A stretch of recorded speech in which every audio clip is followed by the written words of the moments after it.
ఏ government వాటి ఎన్ని ఎవరికి చెప్పినా కానీ ఈయన చెప్పి అని చెప్పి ఈయన చెప్పమంటారు. పని చేయడానికి కాలు లేదు, ఏం లేదు, ఏం ఆధారం లేదు. మాకు ఏమన్నా మీ దయ వలన ఇల్లు కట్టి ఇవ్వండి. పొలిటికోస్ ప్రేక్షకులు నమస్కారం. మేడ్చల్ మల్కాజ్గిరి జిల్లాలోని బోగారం ప్రాంతంలో ఉన్నాం. ఇక్కడ పలు సమస్యలు ఉన్నాయని చెప్పేసి ప్రజలు తెలియజేస్తూ ఉన్నారు. ఆ సమస్యలు ఏందో వారిని అడిగి తెలుసు. మాది బోగారము, నా పేరు నరసింహరావు. మాది ఒక రెగ్యులర్ రూమ్ ఉన్నది, ఆ రూమ్ మొత్తం ఊరుస్తుంది. మాకు ఏమన్నా మీ దయ వలన ఇల్లు కట్టి ఇవ్వండి. మీ దయ ఉంటే నాకు నడవనికి రాదు, ఓ 3 వీలర్ బండి, షాప్కి ఏదన్నా మీ దయ ఉంటే ఇప్పియండి సార్. మీ దయ చేస్తున్నా, దయచేసి చెప్తున్నా సార్. నా పేరు తుమ్మల మంజుల అండి. మా ఆయన వికలాంగు. మాకు ఇంట్లోకి వెళ్ళడం కష్టంగా ఉంది. కొంచెం మా కిరాణా షాప్ పెట్టుకోవడానికి ఏమైనా సౌలత్ ఇస్తే. ఇల్లు రేకుల షెడ్ ఉంది, కారుతుంది, మాకు ఒక రూమ్ సరిపోవట్లేదు. మాకు ఏమన్నా వేసుకోనికి సౌలత్ ఇస్తే దయచేసి ఆదుకోండి మమ్మల్ని. ఆ పేరు సత్యయ్య, బోగారం. మాది ప్లాట్ ఉన్నది కానీ ఇల్లు ఏం లేదు. రేగులు వేసుకున్నాం, బతుకుతున్నాం. ఏం ఆధారం లేదు. ఇంకా పింఛన్ మీదే బతుకున్నా నేను. ఏం పని చేయడానికి కాలు లేదు, ఏం లేదు, ఏం ఆధారం లేదు. ఏం నాకు నా పేరు కత్తు స్వామి. పక్షవాతం వచ్చి ఇప్పటికి 5 సంవత్సరాలు కింద పడి లేస్తలేను, నడవస్తలేదు. ఏ గవర్నమెంట్ వాటి ఎన్ని ఎవరికి చెప్పినా కానీ ఈయన చెప్పి అని చెప్పి ఈయన చెప్పమంటారు. వాళ్ళు ఎవరు లేరు పెద్ద మనుషులు. నాకు ఎవరు గవర్నమెంట్ సాయం చేస్తే, ఏదైనా సాయం చేస్తే నాకు మంచిగా ఉంటుంది సార్. నాకు కాలు చేయి పడిపోయింది, అన్నీ పడ్డా, కింద పడితే బొక్క ఇరిగింది 2. నాకు నడవరాదు, నాకు బండి గిండి ఏం లేదు, ఇస్తలేరు గవర్నమెంట్.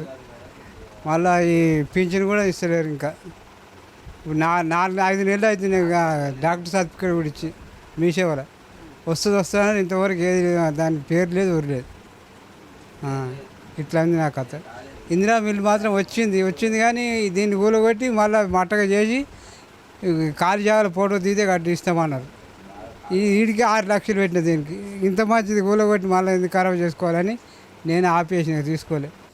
నా పేరు గడ్డం కళ్యాణి, మాది బోగారం, మేడ్చల్ డిస్టిక్, కీసర మండలం. మాకు రేషన్ కార్డు లేదు. రేషన్ కార్డు వచ్చిందని పేపర్ ఇచ్చారు మాకు. కాకపోతే ఇప్పుడు 3 నెలలు 4 నెలలు అవుతుంది, ఇంతవరకు బియ్యం ఏమీ లేదు. డీలర్ కార్డు పోతే మీకు నెంబరే రాలేదని చెప్తున్నాడు. మాకు ఎలాగైనా హెల్ప్ చేయండి. మాకు రేషన్ కార్డు లేక చాలా ఇబ్బంది అవుతుంది. నాకు పింఛన్ లేదు, నాకు సాధ కాకుండా అయ్యింది. అంగన్వాడీలో చేస్తే పింఛన్ రాస్తలేరు, ఏం రాస్తలేరు. పైసలు లేవు. 50,000 ఇస్తా అన్నారు, అవి లేవు, ఇవి లేవు. కొడుకులు లేరు, బిడ్డలు లేరు, ఎవ్వరు లేరు. ఒక్క బిడ్డ ఉంటే కీసరకి ఇచ్చిన. ఇక నా బతికే ఆగమున్నది. అంగన్వాడీలో చేసిన 25 ఏళ్ళు అంగన్వాడీలో చేస్తే ఇక దించేసిర్రు. 200 అప్పటి నుంచి చేస్తే ఇక దించేసారు, శాత కాదని. 50,000 ఇస్తా అన్నారు, 50 లేవు, 5 పైసలు లేవు. పింఛన్ కూడా రాపియలే, ఏది లేదు. నాకు ఖాళీగా బియ్యమే వస్తాయి. ఒక్కదాన్నే పాషలేడు వాళ్ళు ఉన్నారుగా, బిడ్డ వచ్చింది, అల్లుడు వచ్చిండు, ఇన్నే ఉన్నారు. నేను బాగలేకుంటే ఇక వాళ్ళే పెడుతుర్రు. ఇక అవే కోపన బియ్యం. ఇక గవర్నమెంట్ చేసిన ఇక శాత కాకుండా తీసేసారు. ఏం అడుగుతున్నా సాయం చేయమంటున్నా, నా బతుకు తెరుకు ఎట్లన్నా చేసి పింఛన్ రాయమంటున్నా. నత్తిమల్లమ్మ అనేటువంటి వృద్ధురాలు దాదాపుగా అంగన్వాడీ కేంద్రంలో ఆయాగా పనిచేస్తూ దాదాపుగా 25 సంవత్సరాల కాలంగా ఆమె పనిచేసి ఈ శాతనైతలేదని చెప్పి మధ్యలో ఉద్యోగం నుంచి కూడా ఆమెను ఉద్యోగం కూడా నేను చేయలేనని చెప్పేసి వదులుకుంది. తర్వాత గవర్నమెంట్ కూడా ఆమెకు 50,000 రూపాయలు పెన్షన్ ఇస్తామని చెప్పారని చెప్పి ఆమె తెలియజేస్తూ ఉంది. ప్రభుత్వం వెంటనే ఆమెకు ఆ 50,000 రూపాయలతో పాటు ఆమెకు నెలకు పెన్షన్ కూడా ఇవ్వాలని చెప్పేసి ఆమె కోరుతూ ఉన్నారు. అదేవిధంగా ఈ గ్రామంలో రేషన్ కార్డుకి సంబంధించి కూడా కొంతమందికి రేషన్ కార్డు రాలేదని చెప్పి తెలియజేస్తూ ఉన్నారు.